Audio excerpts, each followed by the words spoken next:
प्राचीन समय की बात है।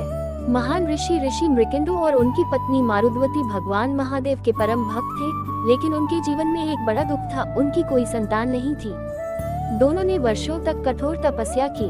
उनकी भक्ति से प्रसन्न होकर महादेव प्रकट हुए और वरदान दिया कि उनके घर एक तेजस्वी पुत्र जन्म लेगा, पर उसकी आयु केवल 16 वर्ष होगी। समय बीता और उनके घर एक दिव्य बालक ने जन्म लिया, वही थे ऋषि मार्कंडेय। घर में खुशियां छा गईं, लेकिन मां मारुद्वती के दिल में हमेशा एक डर छुपा रहता था। वह जब भी अपने बेटे को खेलते हुए देखती, उनकी आंखें भर आती। रात में कई बार वह सोते हुए मार्कंडेय के सिर पर हाथ फेरती और चुपके से रो पड़ती। एक दिन बालक मार्कंडेय ने अपनी मां की आंखों में आंसू देख लिए। उन्होंने प्यार से पूछा, मां, आप मुझे देखकर रोती क्यों हैं? मां पहले तो चुप रही, लेकिन बेटे के बार बार पूछने पर उनका दिल भर आया। उन्होंने अपने बेटे को सीने से लगा लिया और रोते रोते सच बता दिया, बेटा, तुम्हारी आयु केवल 16 वर्ष है। ये सुनकर मार्कंडेय की आंखों में आंसू नहीं आए।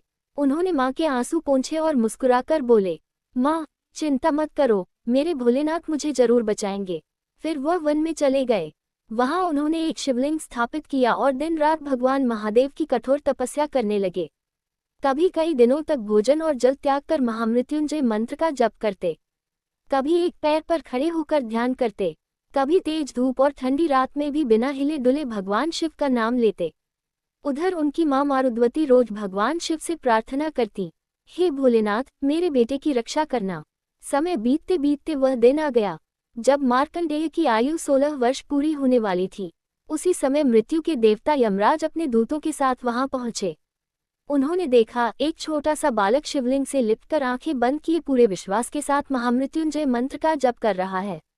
यमदूतों ने कई बार उसे पकड़ने की कोशिश की, लेकिन जैसे कोई अदृश्य शक्ति उन्हें रोक रही थी।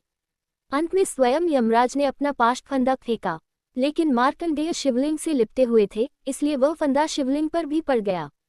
उसी क्षण शिवलिंग से तेज प्रकाश निकला, धरती कांप उठी, आकाश गूंज उठा और वहां प्रकट हुए स्वयं महादेव। भगवान शिव का क्रोध देखकर यमराज भी स्तब्ध रह गए। महादेव बोले, यमराज, यह मेरा परम भक्त है। इसकी भक्ति और इसकी मां की सच्ची प्रार्थना ने मृत्यु को भी जीत लिया है। फिर भगवान शिव ने मार्कंडेय को अपने आशीर्वाद से चिरंजीवी होने का वरदान दिया। उसी क्षण दूर आश्रम में बैठी मां मारुद्वती के हृदय में शांति छा गई, जैसे उन्हें पता चल गया हो कि उनके बेटे को महादेव ने अपनी शरण में ले लिया है। उस दिन से यह कथा हमें सिखाती है, जहाँ सच्ची भक्ति और मां की सच्ची प्रार्थना होती है, वहाँ स्वयं भगवान अपने भक्त की रक्षा करने आ जाते हैं।